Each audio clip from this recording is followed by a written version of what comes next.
Welcome back guys after long time. तो आज हमें ब्लॉक 1 का organizational theory and behaviour subject का एमकॉम के यूनिट 3 करनी है। इसको भी मैं 2 वीडियोस में डिवाइड करूँगी। तो सबसे पहले देखते हैं ऑर्गेनाइजेशन का स्ट्रक्चर क्या है। ऑर्गेनाइजेशन स्ट्रक्चर में आप देखते हो कि ऑर्गेनाइजेशन में रिलेशनशिप्स कैसी हैं पीपल के बीच में, हायरार्किकल रिलेशनशिप कैसे, कितने सुपीरियर हैं एक सबऑर्डिनेट के ऊपर, और एक सुपीरियर के अंडर कितने सबऑर्डिनेट हैं। टास्क और एक्टिविटीज़ किस तरह से असाइन की गई हैं डिफरेंट पर्सनस को, डिफरेंट डिपार्टमेंट्स को। उसके अलावा पूरी ऑर्गेनाइजेशन के अंदर, उसके टास्क के अंदर, उसके एक्टिविटीज़ के अंदर कोऑर्डिनेशन कैसा है, और किस तरह के rules, laws, regulations, policies, procedures, standards, methods और जॉब इवैल्यूएशन किस तरह से हो रहा है एक ऑर्गेनाइजेशन के अंदर। देखो, अच्छा अब एक बात बताओ, अगर आपने ऑर्गेनाइजेशन स्ट्रक्चर पढ़ लिया या ऑर्गेनाइजेशन स्ट्रक्चर अच्छा है आपके ऑर्गेनाइजेशन का, तो हमें क्या क्या फ़ायदे होंगे।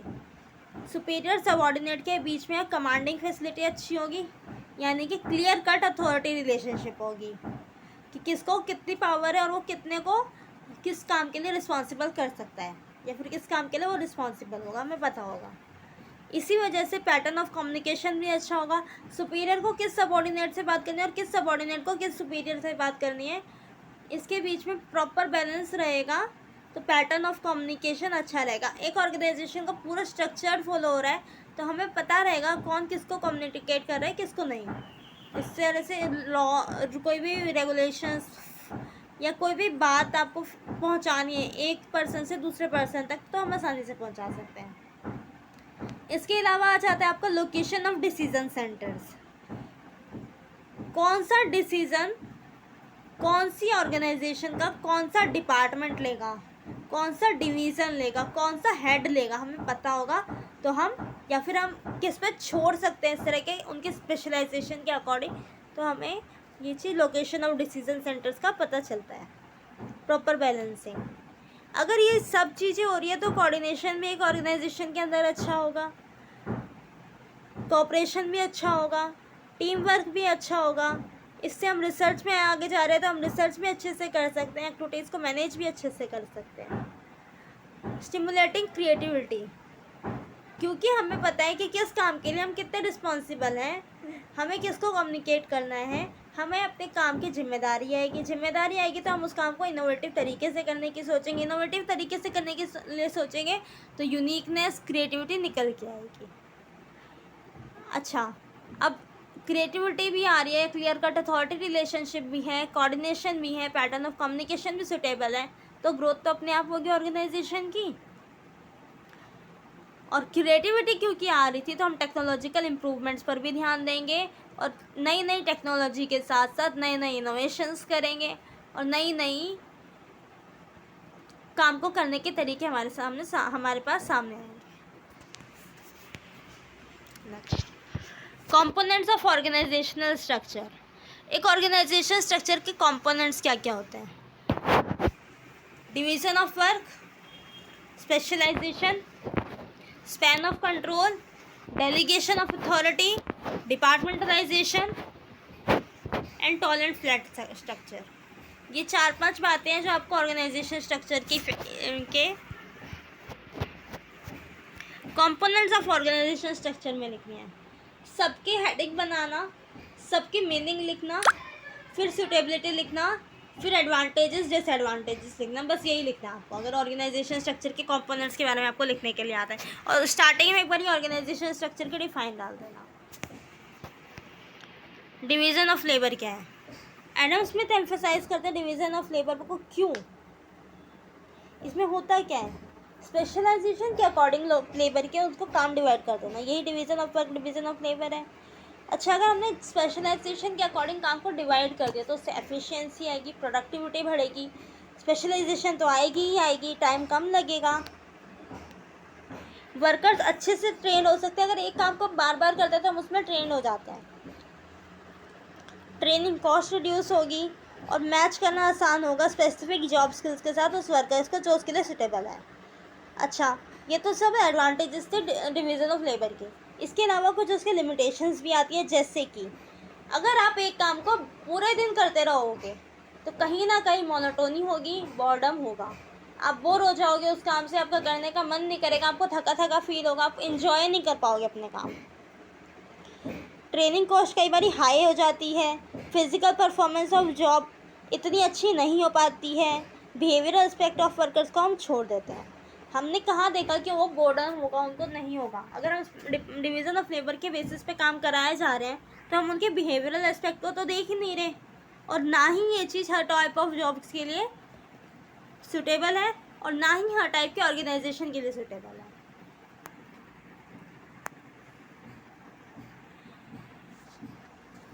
इसीलिए अगर हम डिवीज़न ऑफ लेबर को एक ऑर्गेनाइजेशन के स्ट्रक्चर में डालना चाह रहे हैं तो पहले हमें अपने एम्प्लॉयज़ के बारे में, अपने लेबर्स के बारे में देखना होगा, स्टडी करना पड़ेगा क्या वो उसके लिए परफेक्ट है। और अगर हम करना भी चाह रहे हैं तो हमें देख के करना पड़ेगा किसके लिए सूटेबल है और किसके लिए नहीं। यानी कि अगर हम 50-50% पे भी डिवीज़न ऑफ लेबर को डाल सकते हैं कि कुछ वर्कर्स को हमने इस तरह से काम दिया कि वो उनका वर्क पर डे चेंज होता रह रहा है, और कुछ को जो चाहते हैं कि हम सेम काम करते जाए, हमारी स्पेशलाइजेशन बढ़े, उन्हें सेम काम दे दो। डेलीगेशन ऑफ अथॉरिटी, अगर अथॉरिटी का बंटवारा होगा, अथॉरिटी का हमें पता होगा कि कौन किस काम के लिए, कौन से काम की अथॉरिटी किस पर्सन के पास है, कौन किस काम के लिए रिस्पॉन्सिबल है, या हमने पावर को डिवाइड कर दिया लोगों के बीच में, तो ये डेलीगेशन ऑफ अथॉरिटी होता है। अब इसके बेनिफिट देखते हैं। ये डेलीगेशन की वजह से प्रोफेशनलिज्म आएगा, मैनेजर्स का टैलेंट निकल के आएगा। कॉम्पिटिटिव इन्वायरमेंट में हम एक ऑर्गेनाइजेशन के अंदर भी कॉम्पिटिटिव इन्वायरमेंट होगा, जैसे कि प्रोडक्शन मैनेजर अपना काम एफिशिएंसी से करके करने की कोशिश करेगा, मार्केटिंग डिपार्टमेंट अपना काम एफिशिएंसी से करने की कोशिश करेगा। इसी तरह से ये होता है डेलीगेशन ऑफ अथॉरिटी। और हम सिर्फ मार्केटिंग मैनेजर के अंडर भी दो सब मैनेजर दे सकते हैं जिन्हें अलग अलग काम करना है। प्रोडक्ट उनके पास अलग अलग है, लेकिन उनको अब वो सोचेंगे हमारे पास दोनों में सेल अच्छी आए, किसकी सेल ज़्यादा आती है, वहाँ कंपटीशन लगेगा, हेल्दी कंपटीशन लगेगा जो ऑर्गेनाइजेशन के लिए अच्छा है। और जो marketing manager, actual marketing manager है, वो क्विक डिसीजन ले पाएगा। लिमिटेशंस, हमें पता है कई बार हमारी जो पुरानी वर्कफोर्स होती है या कुछ मैनेजर्स होते हैं वो रेजिस्ट करते हैं चेंज को या डेलीगेट करने के लिए अथॉरिटी, और सारी की सारी पावर अपने पास रखना चाहते हैं।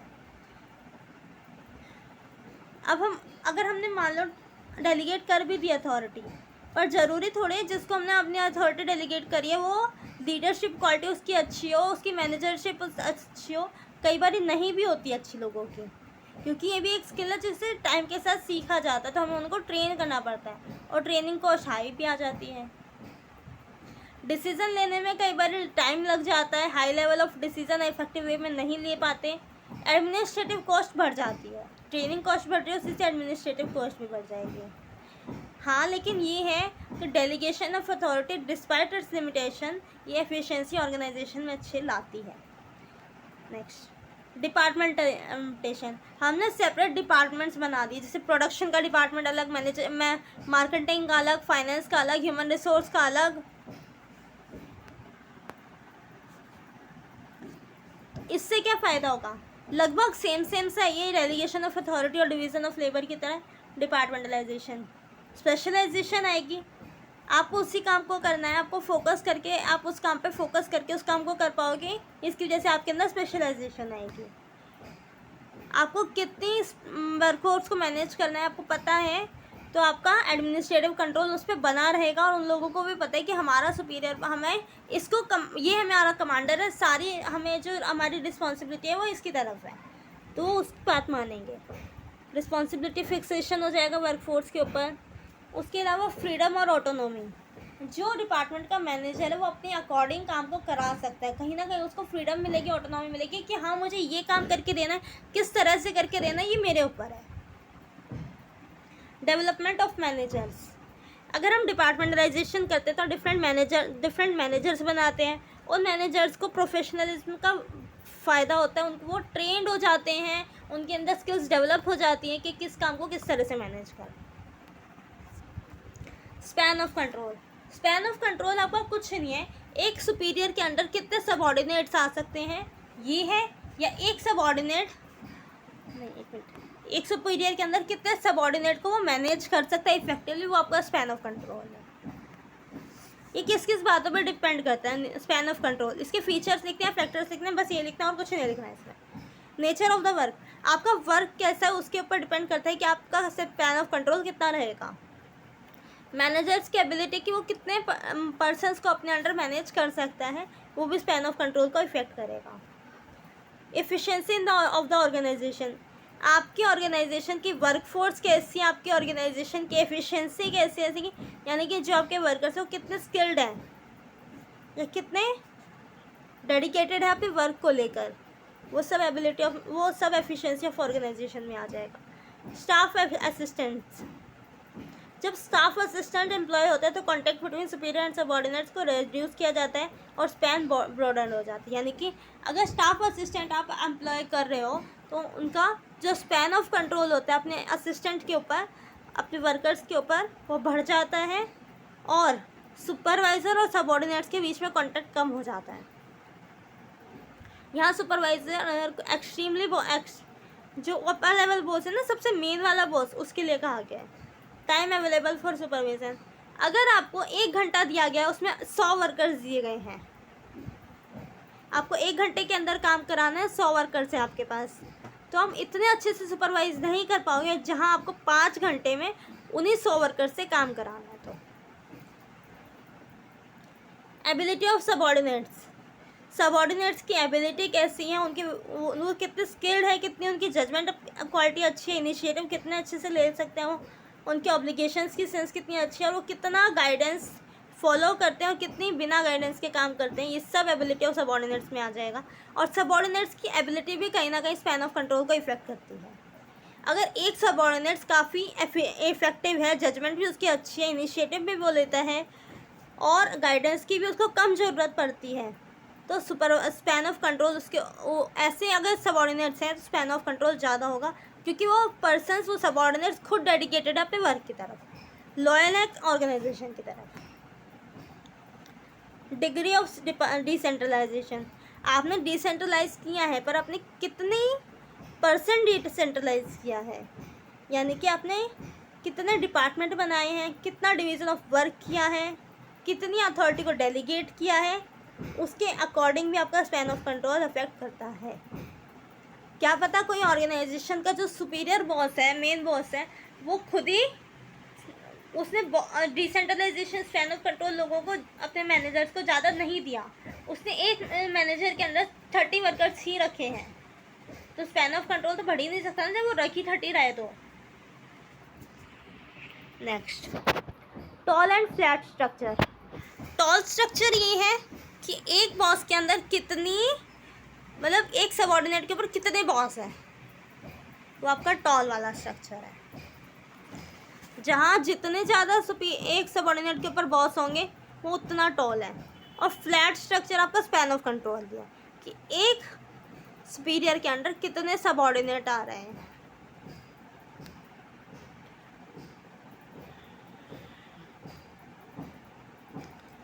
और ये सारे फैक्टर्स जो हमने अभी पढ़े, division of labour, delegation of authority, decentralization, span of control, tall and flat structure, ये कहीं ना कहीं ऑर्गेनाइजेशन स्ट्रक्चर को इन्फ्लुएंस करते हैं, जो उसकी चॉइस पे इफ़ेक्ट करते हैं। अब आपका नेक्स्ट आता है टाइप्स ऑफ ऑर्गेनाइजेशनल स्ट्रक्चर। इसमें आपके 3 हैं, एक फंक्शनल स्ट्रक्चर, एक डिविजनल स्ट्रक्चर और third adaptive structure. Functional structure में क्या है, स्ट्रक्चर को आपने डिसेंट्रलाइज किया है फंक्शंस के बेसिस पे। जैसे आपका चीफ एग्जीक्यूटिव था, उसके अंडर आपने डिफरेंट डिपार्टमेंट्स बनाए डिफरेंट फंक्शंस के बेस पे, जैसे कि मैन्युफैक्चरिंग, मार्केटिंग, फाइनेंस, और उनके भी सब हेड्स बनाए, सब डिवाइड किया, उन्हें भी मैकेनिकल वर्क कौन कर रहा है, इलेक्ट्रिकल, एडवर्टाइजिंग वर्क कौन कर रहा है, सेल्स कौन कर रहा है, अकाउंट्स कौन कर रहा है, ऑडिट का काम कौन कर रहा है, इनके भी सब हेड्स बना दिए नीचे नीचे। और ये सारे आपके फंक्शंस हर डिपार्टमेंट में होंगे, जैसे कि मैन्युफैक्चरिंग में भी ये सब होगा, मार्केटिंग में भी ये सब होगा, फाइनेंस में भी ये सब होगा। फंक्शनल स्ट्रक्चर की वजह से स्पेशलाइजेशन आती है, ऑपरेशनल एफिशिएंसी आती है, जो फंक्शनल यूनिट्स है वो डायरेक्ट टच में रहती है चीफ एग्जीक्यूटिव के, कोऑर्डिनेशन अच्छा होता है और फुल नॉलेज ऑफ द, हमें पूरी ऑर्गेनाइजेशन के बारे में फुल नॉलेज रहती है चीफ एग्जीक्यूटिव को। भी सुटेबिलिटी इसकी small and medium size organization में रहते हैं, क्योंकि यहाँ पे अगर आपकी एक डिफरेंट प्रोडक्ट्स हैं या फिर ऑर्गेनाइजेशन काफ़ी बड़ी है तो आपको प्रॉब्लम्स को, ऑर्गेनाइजेशन को हैंडल करने में डिफ़िकल्टी आती है। प्रॉब्लम्स ऑफ सब यूनिट्स एट लोअर लेवल्स पे जो सब यूनिट्स होती हैं वो एडुकेट हैं, उनके ऊपर पूरा टेंशन नहीं आ पाता है हायर लेवल मैनेजर्स का, जिसकी वजह से कहीं ना कहीं कुछ एक्टिविटीज़ ओवर एम्फेसाइज हो जाती हैं। ये हो गया आपका डिविजनल स्ट्रक्चर। जहाँ हम डिफरेंट प्रोडक्ट के बेस पर, डिफरेंट टेरिटरीज के बेस पर डिवीज़न करते हैं वो डिविजनल स्ट्रक्चर। डायग्राम देखो ज़रा। अब प्रोडक्ट डिविजनलाइजेशन, हमने प्रोडक्ट के बेसिस पर डिविजनलाइजेशन किया। जहाँ देख रही हो ना chemical product division, textile product division, यहाँ प्रोडक्ट के बेसिस पर डिवीज़न किया गया। इसी तरह से नेक्स्ट आओ टेरिटोरियल डिविजनलाइजेशन। अब इसकी सेकेंड वाले लाइन में जाओ, किसके बेसिस पर डिवीज़न क्या हो गया है? टेरिटरी के बेस पे, जैसे eastern division, western division, northern division और southern division.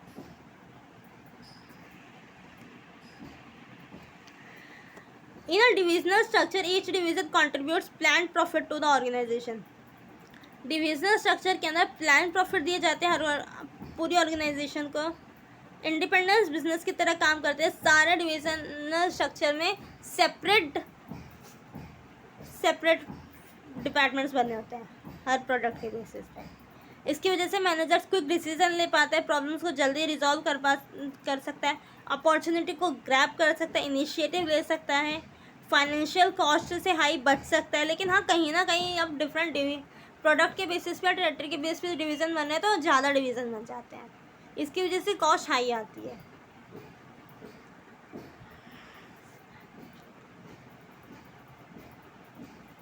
Next adaptive structure. अगर किसी स्पेशल पर्पस के लिए या कोई प्रोजेक्ट के बेसिस पे काम करने के लिए आपने डिविजनल स्ट्रक्चर बनाया है या ऑर्गेनाइजेशन स्ट्रक्चर को डिवाइड किया है तो वो आपका एडप्टिव स्ट्रक्चर है। एडप्टिव स्ट्रक्चर में भी आपके दो आते हैं, project organization and matrix organization. Project organization, आप पूरी ऑर्गेनाइजेशन आपकी काम कर रही है, साथ ही वो किसी और प्रोजेक्ट पे भी काम कर रही है।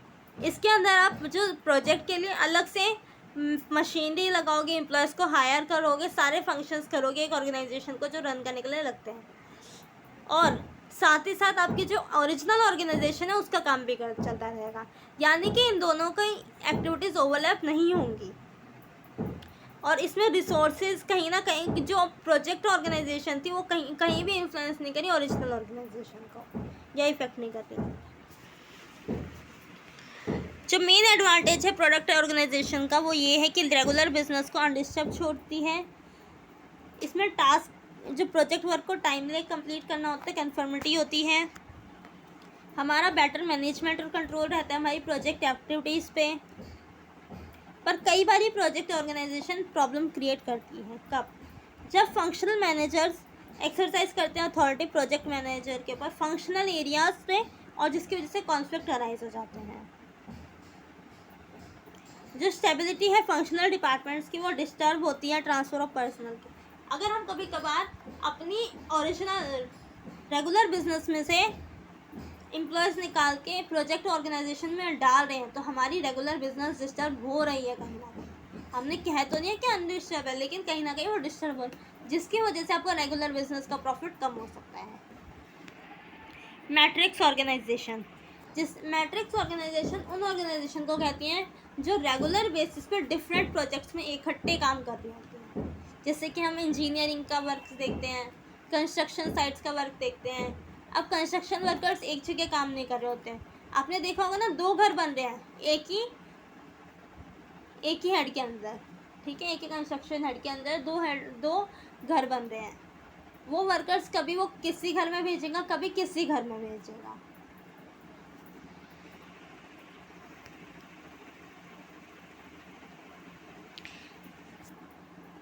इसमें टेक्निकल पर्सनल की रिक्वायरमेंट जो होती है वो फुलफिल हो जाती है। वैल्यूएबल एक्सपीरियंस होता है पीपल्स को, वर्कर्स को काम करने का, एम्प्लॉयज़ को काम करने का, कॉम्प्लेक्स प्रॉब्लम्स की प्रोजेक्ट वर्क में काम करने का। एक्सचेंज ऑफ इंफॉर्मेशन स्पीडली होता है, डिसीजन मेकिंग ईजी होती है और कोऑर्डिनेशन भी अच्छा होता है। और ड्रॉबैक क्या है मैट्रिक्स ऑर्गेनाइजेशन के? Is that the personnel drawn from specialized functional departments are subjected to dual authority that of the function heads and the project managers. Dual authority होती है लोगों के पास, जो प्रिंसिपल ऑफ यूनिटी कमांड है वो कहीं ना कहीं सेक्रीफाइस हो जाता है, क्योंकि वो एक ही साथ अब हम ये देख सकते हैं, अगर मान लो एक ही हेड था, अभी तो कंस्ट्रक्शन काम कराने का एक ही हेड था, वो हेड भी एक कंस्ट्रक्शन पूरी ऑर्गेनाइजेशन है जो कंस्ट्रक्शन कर रही है, उसके अंदर में डिफरेंट हेड्स होंगे जो अलग अलग लोकेशंस पे काम कर रहे होते हैं, उस लोकेशन पे भी 2-3 अलग हैं, इस तरह से डिवाइड होता है। तो आज के लिए इतना ही रखते हैं, कल से हम आगे पढ़ेंगे। Thank you guys.